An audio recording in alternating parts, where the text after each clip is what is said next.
pasado más de 2000 años y sin embargo la historia de Roma en su transición de república a un imperio allá en los tiempos de Julio César y de Octavio nos sigue llamando la atención. Yo tengo aquí conmigo una novela de Viviana Rivero que se llama Apia de Roma. Es una novela sobre un personaje, una mujer romana, pero que nos dice mucho acerca de lo que era la vida en esta Roma antigua, en esta Roma de transición política, de transición social. Viviana Rivero, gracias por estar con nosotros aquí en la Feria Internacional del Libro de Guadalajara para hablar de este tema. Me gusta estar contigo hablando de libros. Yo siempre digo que los libros nos unen, porque si no fuera por los libros ni tú ni yo estaríamos aquí. Pues qué bueno, pues es una unión muy feliz realmente. Quiero preguntarte en primer lugar, ¿Apia es un personaje real o es un personaje ficticio completamente? Apia es un personaje ficticio, ¿no? Después de bastantes meses de investigación, de muchos libros de historiadores, Sí.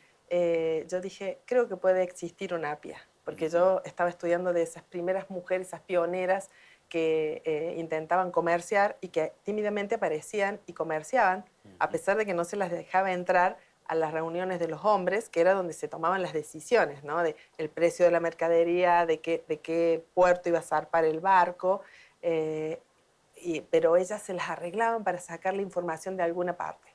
En mi caso yo invento cómo ella logra la información, ¿no? Sí. Que entraba disfrazada de sirviente a la reunión de los hombres. Y ella es una de esas pioneras. O sea que bien podría haber existido una Apia, que seguramente ha existido una Apia y no llega a los libros porque no fue famosa. Ahora, la historia en realidad es fascinante desde su boda cuando tenía 14 años, en el momento posterior al asesinato de Julio César. Cuéntanos, en primer lugar, ¿por qué es importante ese momento?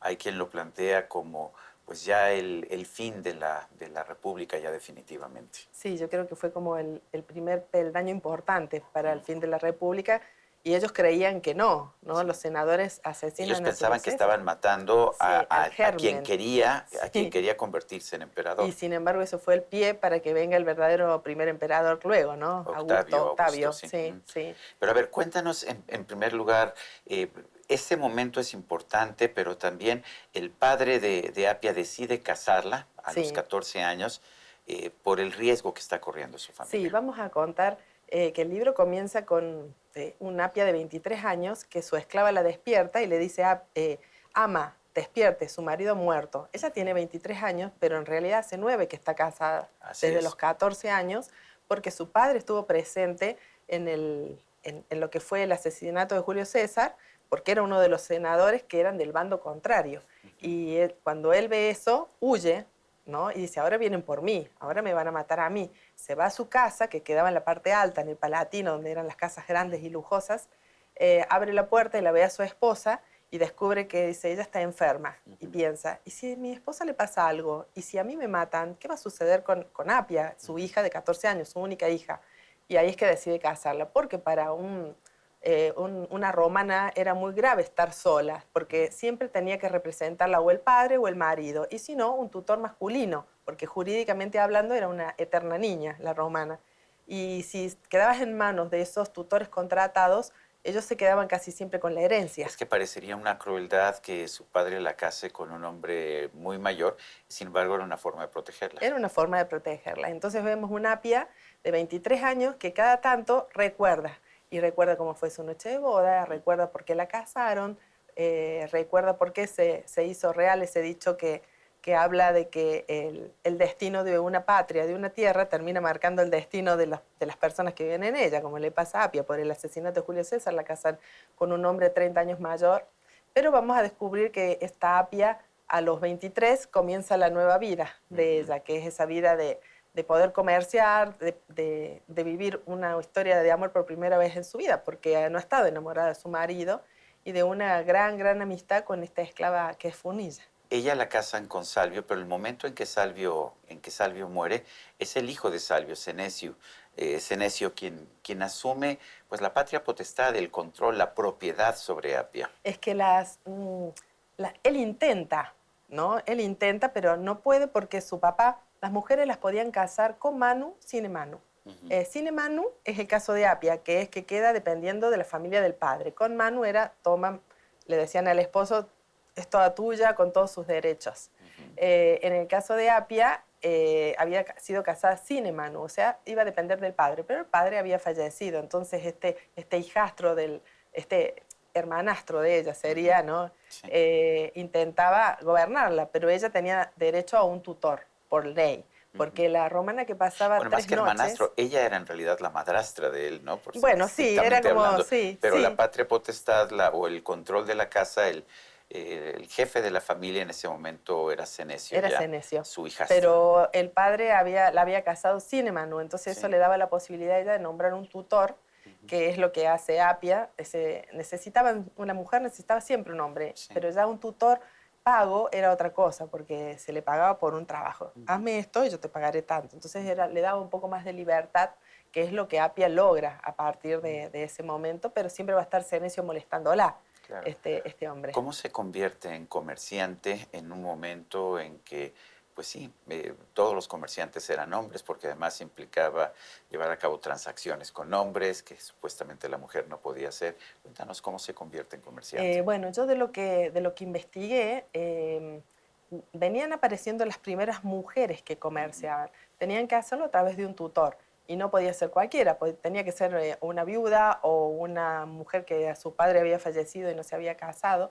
En el caso de Apia quería comerciar perlas, ella había aprendido cómo comerciar con el marido. O sea, lo había visto durante 9 años. A veces lo ayudaba porque ella era buena con los números. Las perlas, como esto que tengo yo aquí, esas perlas se llamaban margaritas.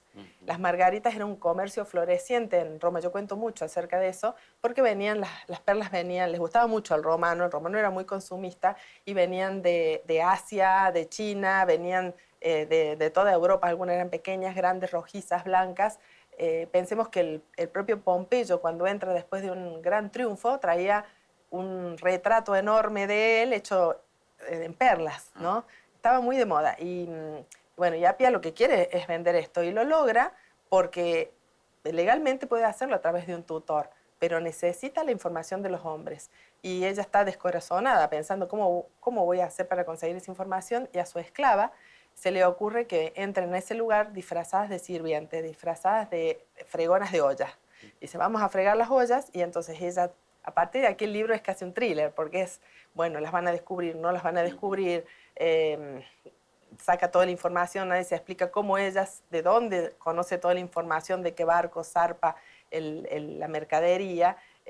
Apia se va a enamorar, el hombre también se va a enamorar de ella, de uno de los soldados que cuidan el lugar donde se reúnen los hombres.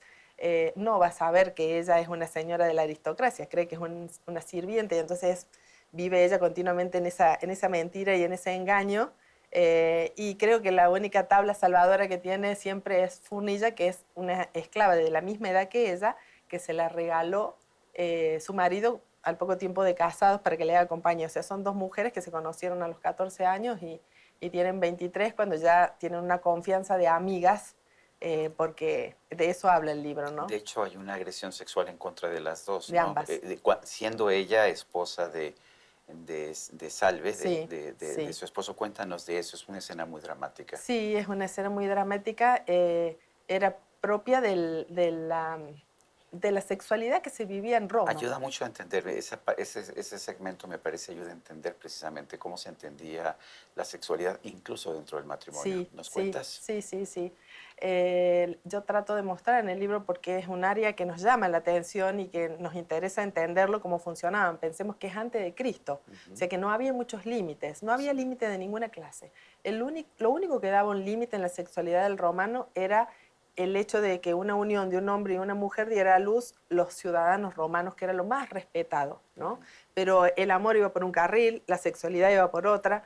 Hay algunas escenas como esta que tú estás comentando, en que el marido decide castigarla a ella porque ha hecho algo sin su permiso, y a la esclava al mismo tiempo, a través de una relación sexual, Una digamos. agresión Sí. sexual. Aparece Cleopatra. ¿Por qué metiste a Cleopatra en esta historia? Sí, porque yo quería hacer un paralelismo entre la vida de Apia y la vida de Cleopatra, y lo voy haciendo a lo largo de todo el libro.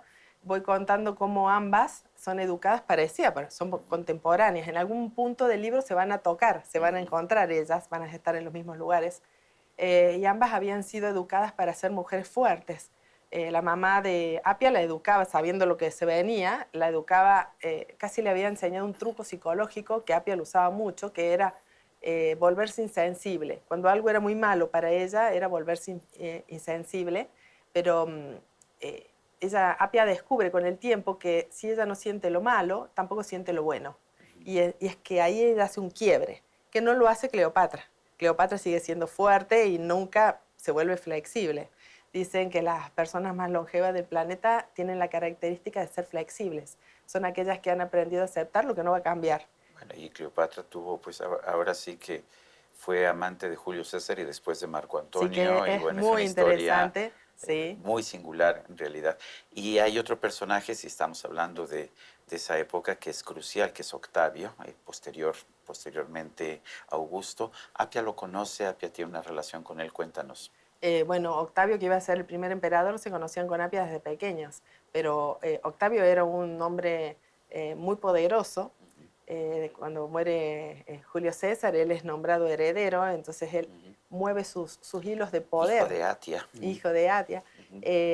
Pero bueno, contrariamente, la historia habla de que Atia era una buena mujer, porque se nos ha hecho mala prensa con Atia. Con la serie cosas, de Roma, sí, con la serie de pero Roma. la historia dice que era una mujer muy buena. Muy casta y muy, Sí, sin embargo, sí. en la serie Roma sale como completamente Sí, distinta, sí. sí. Pero Octavio era todo lo contrario al típico romano, como sería Marco Antonio, que era corpulento, apasionado, un típico romano. Se le consideraba débil y se le consideraba... Frágil, sí, tenía aspecto frágil, sí. dice que era rubio y que era bastante introvertido, pero muy frío, muy astuto, y él mueve las cosas de tal manera que se vuelve necesario en el imperio, o en lo que iba a ser el imperio, y realmente los senadores le terminan diciendo, ven, toma este puesto, sé el emperador. Y él entre esas cosas buenas que hacía, como era dar las leyes en beneficio de las mujeres, también usaba su poder, como por ejemplo que le podía pedir a cualquier esposo del imperio, decir, préstame tu esposo una vez a la semana. Y aquí la vamos a ver sumergida, Apia, no vamos a contar mucho, pero la vamos a ver sumergida en esto. Es parte de lo que yo digo, que voy haciendo un paralelismo de vida. Ella a partir de los 23 años empieza a transformar, a volverse más flexible, a vivir más el presente y no tanto el pasado ni el futuro, cosa que Cleopatra no lo logra, ¿no? Porque Cleopatra, pensando en el pasado, en que ella tiene que seguir siendo quien manda en su reino, y en el futuro de asegurarse ese lugar, nunca se va a dar el lujo de ser blanda. Cleopatra ni siquiera pasaba mucho tiempo con sus hijos, yo lo cuento en el libro, para no ser vulnerable al cariño de ellos, ¿no?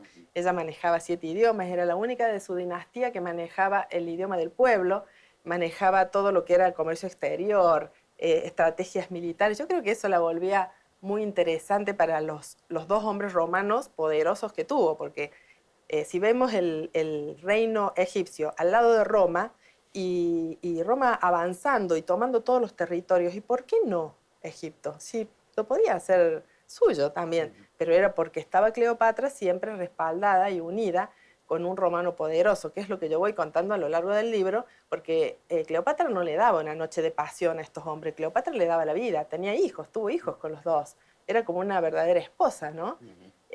Con Julio César lo asesinan, a pesar de que tienen un hijo juntos, no llega a nada, pero ella sigue siendo una mujer hermosa y conquista otro romano, que es Marco Antonio, y hay una escena muy fuerte en el libro, que me gustó mucho escribirla, que es una cena donde está Cleopatra con Marco Antonio, están recibiendo la pleitesía del pueblo egipcio y de otros que han venido a saludarlos, y ella se siente exultante porque lo ve a él, y él tiene los ojos maquillados como egipcio, sí. adora a los dioses egipcios, ha pedido ser enterrado en Alejandría cuando muera. Entonces ella dice, este hombre me ama tanto, lo he logrado, ¿no? Siente que ella quería que el romano, que siempre amaba a Roma más que a todo, fuera ella el primer lugar.